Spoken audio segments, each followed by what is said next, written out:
Hi guys, I'm Astini. I'm currently coaching Monkey Business to create some content for you guys while I'm waiting for some tier 1 offers. Do you know any team looking for a coach? Write them.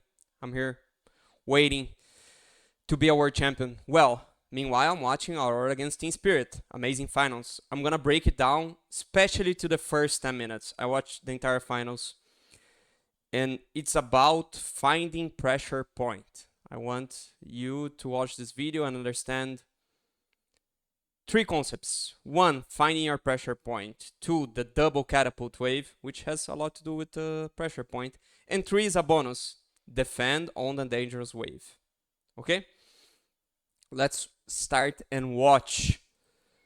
It was the Lorenof Show, because this pressure and using catapults, amazing showing from a standing. Well, okay. Game is being played. Who cares? First 4.5 minutes, we start carrying. You know why we start carrying? Something really bad is gonna happen. And you know what's really bad is gonna happen? Here. Really bad. Why it's really bad, Astini? Because Lardar dies? Because Warlock dies. It's bad for a Warlock. Or wait, because Tusk dies, then it's bad for Tusk. Right? Right. Wrong. Tusk survives, and it's terrible for Tusk. This is the thing that you needed to be Omega open-minded to understand and to improve to the level of tier 1 Dota of like winning tournaments. Surviving here is terrible. Dying here is amazing. Dying on Warlock is amazing. Surviving on Tusker is terrible. Why? Because there are some key moments in the game and you need to be able to pressure on those key moments. The pressure doesn't come for free. It doesn't appear randomly on the map. It comes on some very specific timings. Catapult, best timing ever. Catapult plus rune, that's the most important timing in the first 15 minutes of the game, the 6-minute mark.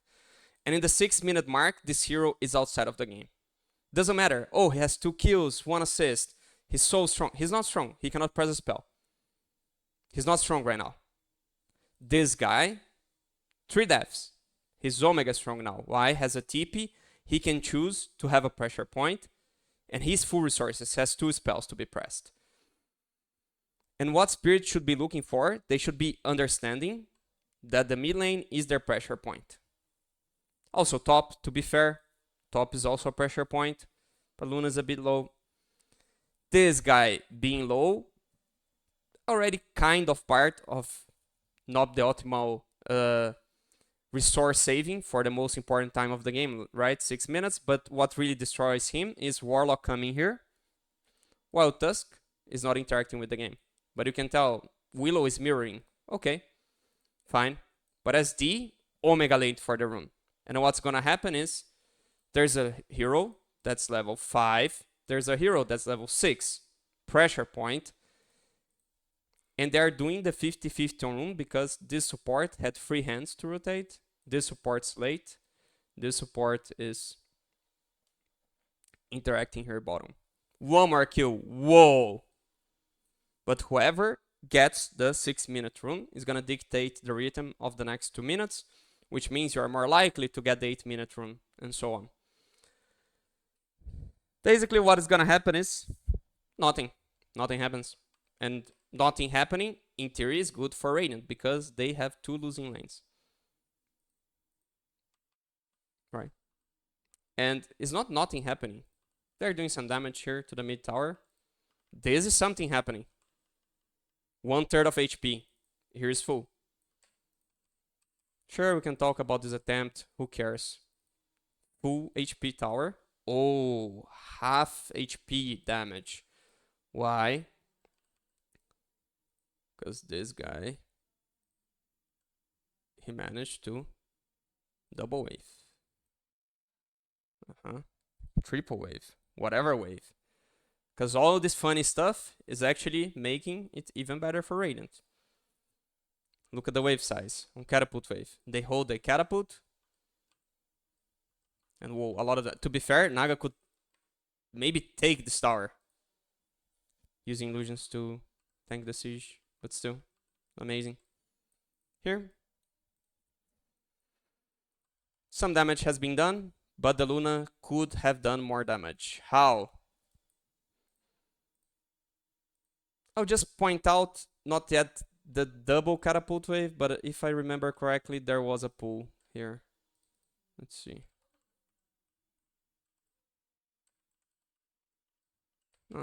No pull, no pulling. Or yeah, no pulling. But okay, that's the first game. What's gonna happen is cringe rotation here. Maybe because... Oh no, it's gonna be 10 minutes. My bad, guys. He gets a kill. It's good. Two supports connect. So he got a rune. Rune. Pressure point. Good. Good. Pressure point. What are you gonna do? You have 3 heroes here. You have shield rune. Let's do some damage to this tower. Opa. Almost getting a kill. Oh, he got a kill. Full HP tower. A kill is a kill, Astini. You have to go for it. But on the map progression department, full HP, full HP, full HP. 10 minutes. Here is where the Omega cringe happens, in my opinion. Omega cringe. Tipping out of the mid lane in rune timing. This is like game losing level of like, this should not be accepted in competitive Dota. This is like big no. Big no. There are exceptions, yes, but this is definitely not an exception. But Astini, what if I kill the Naga? Are you getting map progression now if you kill the Naga? You're gonna be all low HP, low resources. Then Naga will be able to TP full resources in the catapult wave. Doesn't seem worth. You know what seems worth? Getting free region and taking free tower. And taking another free tower because you put all your efforts in getting a Naga kill. So, one team playing objectively, other team playing for kills. Until this also happens. Why not pressure in the tower? Why random shining dot in the jungle? Well, team wipe for Spirit. Are they back? They're not back because they get 0 map progression. 0 map progression. How can they progress the map when enemy has 3 tier 1s up and you have none? You have none. Here the game gets really complicated. I would say only one thing they could do is take a lot of care on dangerous waves and try to slowly progress to taking a tier 1 tower. But this means SD should not be doing the plays. He should be basically like just sitting behind a hero that's shoving a wave. So they should play kind of Omega passive, and your chance of coming back is if Aurora does a bad attempt and you have SD on the right place on the right time. But I feel like this was not really the case. Okay, blink reveal, you got a kill. Where's the map progression? If it was on Cata Wave, maybe there was some map progression. Here's good. If they go on Luna, you have some comeback chance. Here, dangerous wave. Wait, it's not even on the wave. But here you should have SD on the dangerous wave. Again, TP here. No TP reactions. But basically that was the only chance of coming back. Basically like sitting behind cores and hoping Aurora would do a mistake because you play against Naga and you lost 3 towers. Game 2 it will get way more interesting. But we're gonna be reviewing the same concept with more strength. Now it's time of Spirit to get advantage. Let's see. 5 minutes. Spirit has 5 kills. 4 kills. What happened? Where's the catapult? Where's the wave? He is shoving the wave. Here, I'd say mistakes from both sides. And at the end, it's up to luck. When you have mistakes on both sides, one side will be lucky enough to have some pressure. And then you have some pressure. And yeah, one is gonna win luck, but why not win on skill? Basically, the goal of both should be I want to keep enemy creeps alive, because if I keep enemy creeps alive, I can hold the wave till the 6-minute room, and I can double wave, I can even triple wave. This is what both teams should be looking for. So Ember could have kept enemy creeps alive, drag here, this catapult would slip into the tower and would be dead really fast. But at the end, it will work. They'll manage to get a double wave here. And what should be the target? Killing this catapult or dragging it, and it's not what Dire is doing. So Dire is not dealing well with pressure. Radiant, by some luck, is having a pressure point. It's good. Then there's like, I don't know what's going on here. It's just like kind of game winning. What happened for Spirit, and kind of game losing from Timber. Okay, so I point out 2 lanes that are losing, 2 pressure points from Spirit. Does Aurora have a pressure point? They do. They have a winning lane here. They should be pressuring this Centaur. Which means you should understand here, it's gone. It's enemy pressure point. How can you interact with Shield Room, DK?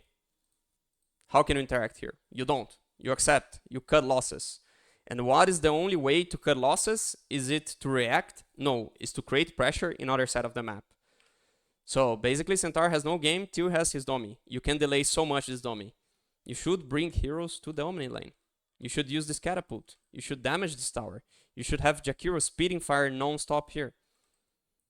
This is the best thing you could do. Pressure here, force them to TP. But at the end, you see Spirit is having 2 pressure points, and Aurora is like, where should I react? I kind of react mid, I kind of react bottom. I lose 2/3 of HP of my tower, lose my wisdom, and I don't achieve any single thing. You don't make Centaur lose anything. It's kind of like free farm recovery. Here's the pool that it was too bad. That I looked in the wrong game. I thought it was the Luna. Here, guys. Oh, but I'm denying creeps from Centaur. I'm denying creeps. He's losing farm. He's losing 2 creeps. Who fucking cares? What I care is map progression. To get map progression, you need to damage this tower. You need to use your catapult wave. You need creeps alive. The more creeps alive you have, the faster you're going to take this tower. And by taking this tower, he's going to hit this timing and have no impact on this timing, because it's going to be so hard to connect heroes and take your tower with his Domi timing. But he has full HP tower on a completely losing lane. So this from Aurora, really bad. Not putting any pressure here.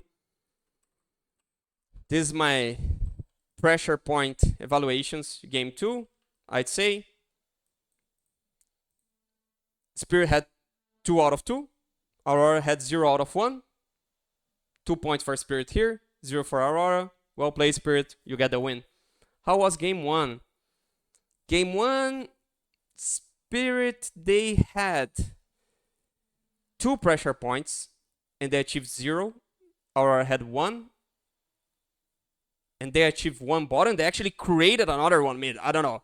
Like, they made 2 out of 1. Props to Aurora. Game winning. Using pressure points. Let's see game 3.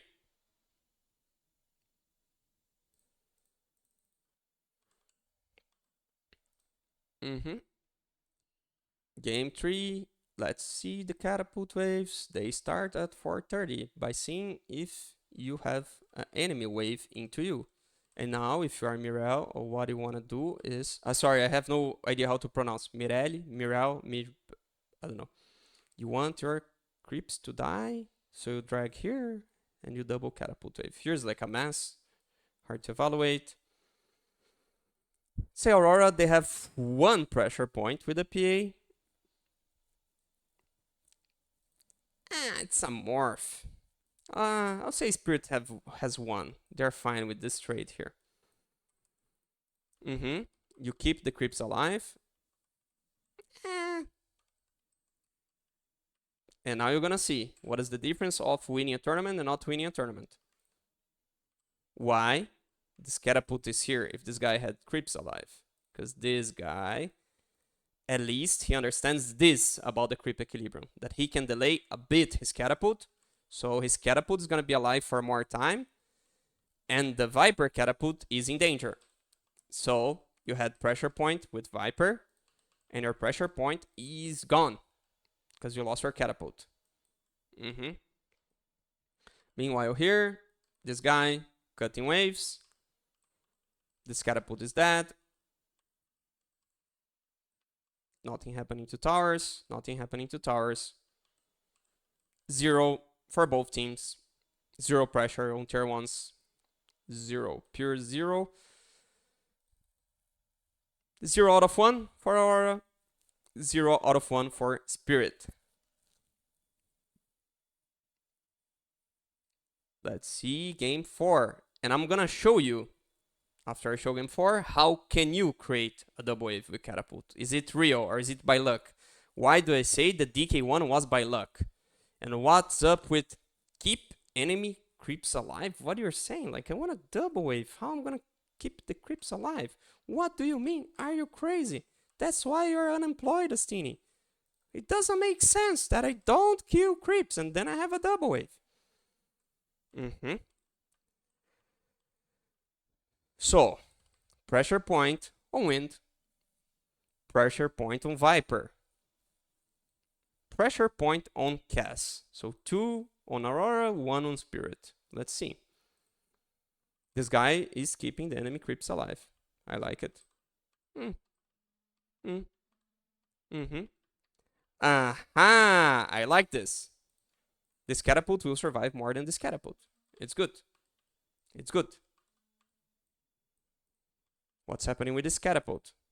It's gonna run here. Pressure point. You don't want it to run. You want to hold it. How do you hold it? By pulling here. And then you hold a bit. Otherwise, it will just... Still. 1k behind, but easy to do with a catapult, right? Mid. Ah, why? Because the catapult, it's still alive. 7 minutes in the game. Lorenof div. Now it's time to watch and learn, guys. Now is the most important part. Pause the video. Go tell your friends. Come watch Astini. And this time I came prepared. That's the difference. This time I prepare my old clips to show you guys. You're gonna have 12 old clips of Astini. I'm playing 2 of them. How crazy is this? I'm actually pressing buttons in this one.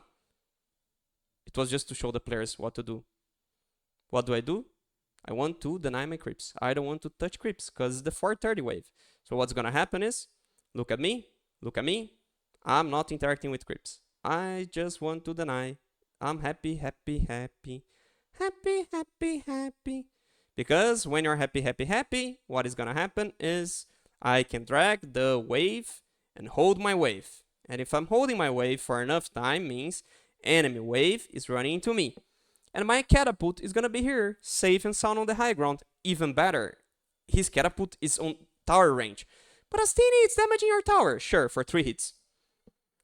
And he won't be level 6 so early. He doesn't have the 6-minute rune. So even if he's stronger, okay, maybe he's level 6. He won't have like a shield rune. Let's see, does this happen in real games, Astini? I don't care your turbos. Let's see. Liquid, He pulls the catapult wave, which means he's delaying his catapult.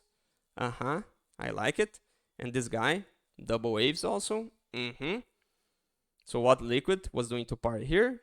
They were getting a lot of map progression. They were actually winning the trades in the 3 lanes. 2 of them by manipulating the creep aggro correctly, having waves with catapult, and then they free 1 more wave. And now there's this guy. And there's this very old replay when I qualified to TI with Nouns. There was a TI Chinese qualifiers, and I watched this guy, Chalice.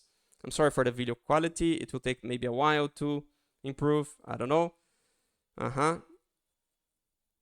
So what's gonna happen? This guy is omega lucky. Because I watched this guy, he was playing, and he always had a catapult to pressure. Why? Because he always had creeps on him. So here, It's even a losing lane, right? Against Undying P, it's a silencer, crazy hard lane. But now there's time for the Clockwork to connect. Lina is losing mid. Oh my god, they're losing lanes. It's hard. It's 5-1, 1k behind. What can they do? Lina can TP from the losing lane and they create a pressure point because they have a catapult. And they can take tower with this catapult because Chalice is a very lucky guy. Let's see, is he very... He's not that lucky, Astini. I can't believe. He's that lucky? Yeah, he's so lucky that he has a position 4 that is aware. If the enemy pulls here, enemy is gonna delay their catapult. But Astini, it was 3 years ago! Yeah, it's still literally the same. Actually changed 1.5 second the pull timing, to be fair.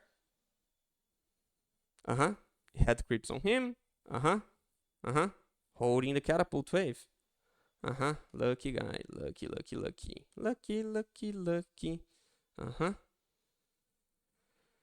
Unfortunately, he's retired, so I don't think people had time to learn with him. They just had like 3 years to learn. What's gonna happen again? Position 5 can connect through gate. Mid laner can connect with rune. Then he played us at TI. Guys, it's not because I didn't tell, okay? We were not ready definitely for it, but we should have been. Okay. Who cares? Look at this guy. Chalice is getting lucky again, guys. Again. And even if we use this concept to take the mid tower in the first catapult, they still had this possibility of a pressure point. And we crumble here. We just full reacted now. Anyway, it's merit of this guy. He's creating pressure. He's making us to do mistakes to try to defend a safe lane. Why? Because this guy is managing to have a catapult alive at the 7:30 mark. At the 8-minute mark. So, it's props to this guy. So basically, you can do it as off laner. Maybe I can do on the mid lane. Wait, this is a replay. How can I prevent it from happening? It's easy. If you're a 5, you just do like this. You pull. And because you pulled, you have free hands to take a gate. But Astini, this replay is 2 years old. Yeah, unlucky. It's still the same rules. Still applies. Still, enemy catapult is gonna run into our tower. And then you have dealt with enemy catapult. And you have your catapult alive. Is that hard? There's even Astini clips. I love Astini clips. I love Astini clips. I love Astini clips. I love Astini clips. Why do I say those are bad kills? Like the Tusk kills. Because, I mean, there's so much diff between the players. Like, there's like unranked player and like top 10 ranked player in Americas. But what's gonna happen is the top 10 player is gonna be punished. Even his destroying lane. Why? Because there's a 3k MMR coach. And the 3k MMR coach knows you did pressure when you shouldn't. So you're gonna get tipped by a 3k MMR being 13k MMR. Same will happen to Parker. Because I know, I do the pull, my catapult's safe, I just go.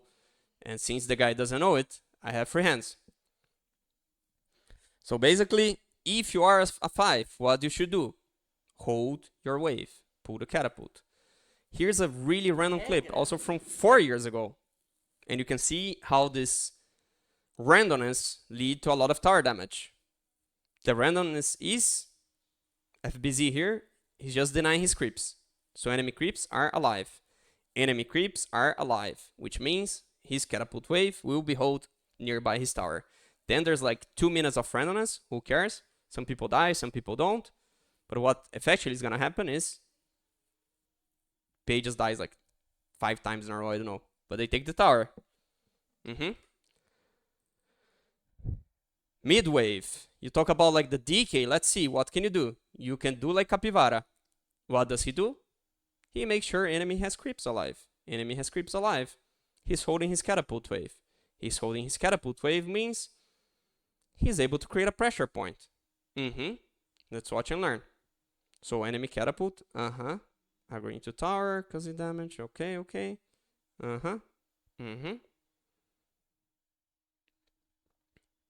Interesting. So now the supports, they have time to connect. Double wave. And catapult is alive. Why? Because he holds his catapult. And that's how you take tower. What can you do? Just deny creeps. You can do as Yopaj did in the other side of the matchup. Denying creeps, you hold the wave. You hold the wave, you're gonna be able to double wave enemy. You're gonna be able to take her level 6 in time. And now with a double wave, good things happen to people that double wave. Okay guys, did you guys learn how to double wave? Am I crazy? Or it's not about luck how to double wave?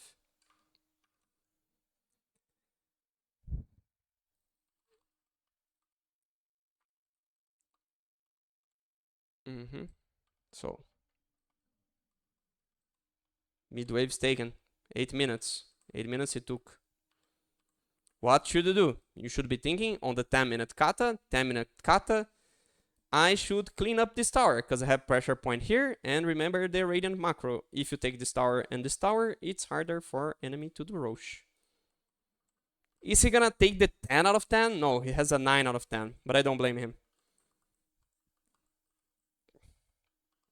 Why?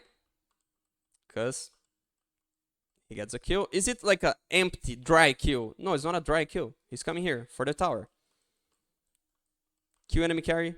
Take tower. The rest I don't care. Opening the map. Map progression. I love to see map progression. I love to see map progression. Let's go to the latest one.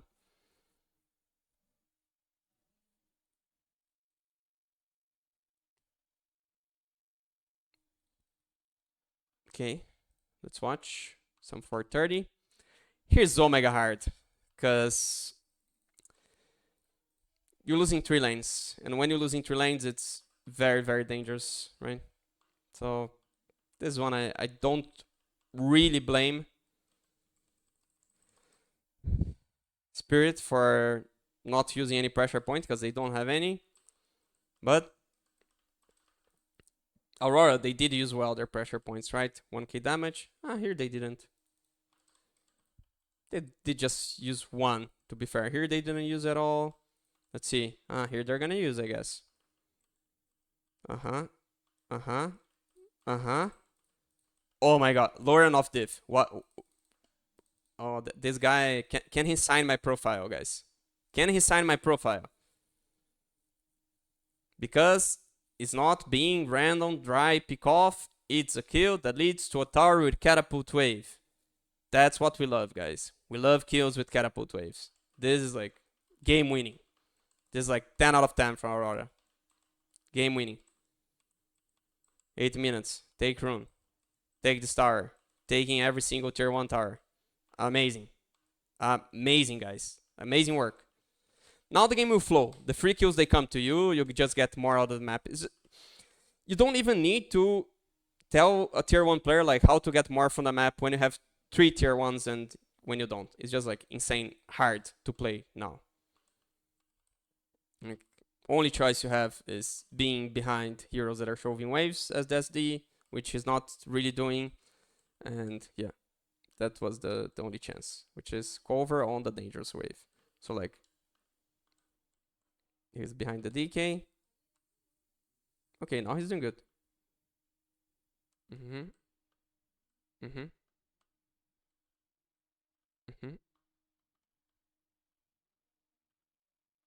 He's actually doing good. But I had some note. Don't appear on map, bro.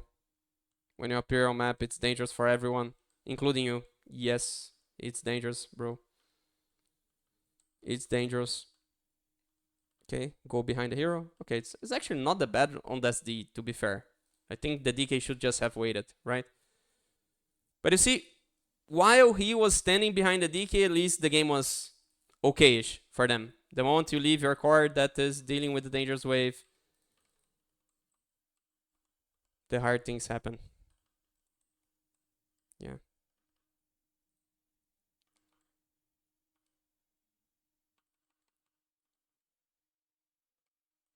hard game overall for Spirit. I don't want to like cherry pick so much. It's because I really wanted also to talk about this concept of being behind on Dangerous Wave. But guys, you lose 3 lanes like this on this level, and Aurora playing that well is kind of GG. So yeah, well played for Aurora. Also good showing from Spirit. But keep in mind, guys, identify your pressure points and create them with the double catapult wave. I hope you guys learned something in this video. See you on the next one. Bye bye.